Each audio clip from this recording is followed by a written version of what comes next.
What's going on, and welcome to a new edition of Throwback Thursday comic book reviews. Today we're going to tackle none other than Marvel Comics' big event known as Civil War. Be warned that this video does contain some spoilers. This story features Marvel's greatest superheroes from Spider-Man to the Fantastic Four all the way to Captain America, and it starts off with a group of young superheroes who host a reality TV show, and they are desperate for ratings. So what they do is that they go and raid a big house full of bad guys, and not knowing that these bad guys are way out of their league. Once they think they have the upper hand, one of the bad guys actually makes himself explode, making himself, the young teenagers known as the New Warriors, and an elementary school and like 500 other people die in this explosion. Tony Stark himself attends the funeral of one of the kids who died from the events of the New Warriors, and right there the mom spits at him in the face and claims that he is responsible for all the craziness that happens. Even though Stark tells her that he has nothing to do with the New Warriors, she says you are still responsible because you fund the Avengers. Just because you wear tights doesn't mean you get to perform outside of the law. Even poor old Johnny Storm is getting beat up at a nightclub for being blamed for what happened to the kids and the New Warriors. So obviously superheroes are being looked on as a bad idea. They want the government to step in and take some action with these superheroes. The Avengers meet at the Baxter building and discuss of whether they should start registering themselves, reveal their identities, and begin working for the government. Of course, there are those who oppose this idea, and there are those, like Iron Man, who are in full support of registering themselves and begin working for the government. Meanwhile, at S.H.I.E.L.D. headquarters, director Maria Hill comes up to Captain America and asks him what's his position in this whole Superhero Registration Act that's about to become a law now. Captain America pretty much tells her that he is not for it, that he is not going to register, that he's going to be what he's always been. And that is where Director Hill gets her fellow S.H.I.E.L.D. agents to take down Captain America and arrest him. And of course, Cap is not going to go without a fight. So he breaks through the soldiers, he uses one of them as a human shield, and he busts right out of the helicarrier and onto a jet. The next day at the White House, Tony Stark, Reed Richards, and Hank Pym make a promise to all these politicians that they will bring down Captain America and arrest him.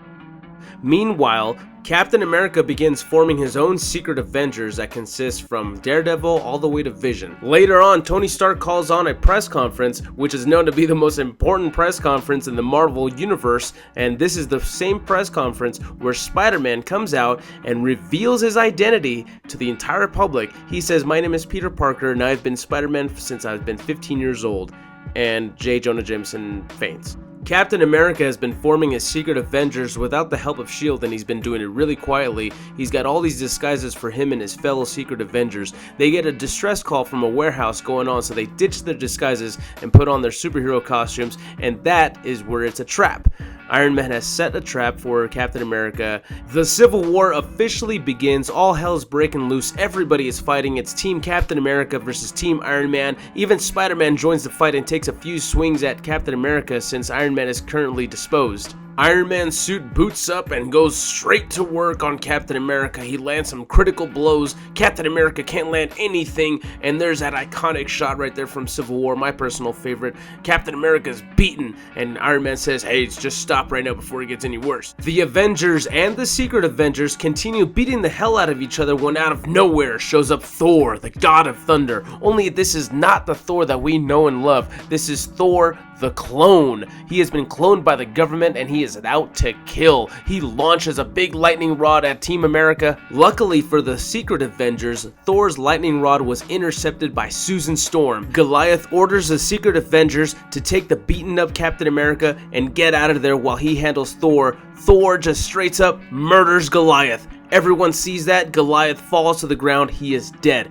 Thor just killed Goliath. Thor's clone, at least. The death of Goliath changed a lot of things. It caused a new transition. Many people were second guessing their position. Some people left Captain America's Secret Avengers, while others left Tony Stark's and the government's Avengers. Spider-Man is actually one of the people who decided to leave the Avengers and to join Captain America. Of course, Iron Man was not going to settle with that, so they had a big fight. They ended up fighting each other. The police came to interfere to help Tony Stark, and they shot up Spider-Man. Spider-Man was presumed dead. Later on, Frank Castle, aka the Punisher, finds a nearly dead Spider-Man in the gutter, and he takes him to Captain America and the Secret Avengers. And it's Spider-Man who reveals to Steve Rogers and the rest of the Secret Avengers that Tony Stark and Reed Richards have developed something called the Negative Zone, where they are taking all the Secret Avengers and they're holding them kind of like an interdimensional type of prison. Captain America and the rest of the Secret Avengers come up with a plan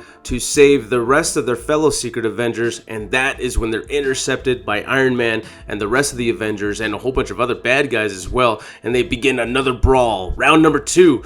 And however, the Cloak, he decides to cloak everybody and get him out of there, out of the Negative Zone, and right in front of the Baxter Building, right in New York, to cause even more destruction and more chaos and more fighting. And civilians are now getting in the way from all the carnage, all the fighting.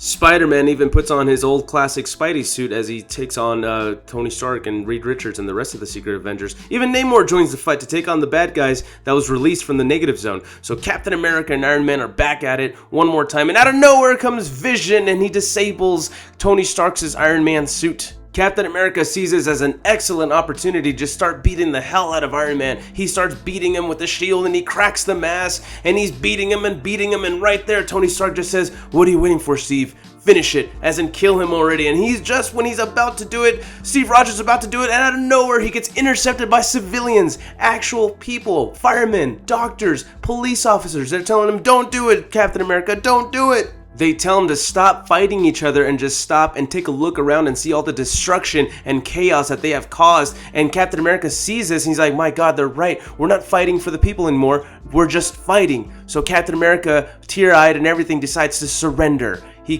takes off the mask and he tells the police to arrest him. And he says they're not arresting Captain America. They're arresting Steve Rogers. Everybody watches in disbelief as the police take Captain America to jail, and that's pretty much where the story ends. It ends up with Captain America surrendering, and that's pretty much it as far as the story goes. Of course, I left out a whole bunch of details because if I were to cover every single detail about this arc, this video would have been 30 minutes long. That's why I encourage you to pick up Civil War. But if I were to have to rate this story, it's going to have to be 5 out of 5 skulls without a doubt, because I really enjoy the character development within these characters. The conflict when the superheroes start switching sides, that's my favorite part, because you can see where all that's coming from. It starts off with the death of Goliath. Alright, we want to know what are your favorite moments from Marvel's Civil War. Let us know in the comment section below, and thanks for watching this video. If you like this video and you'd like to see more, hit the subscribe button so you can see more videos. Until then, stay focused, stay sharp, and Axial On.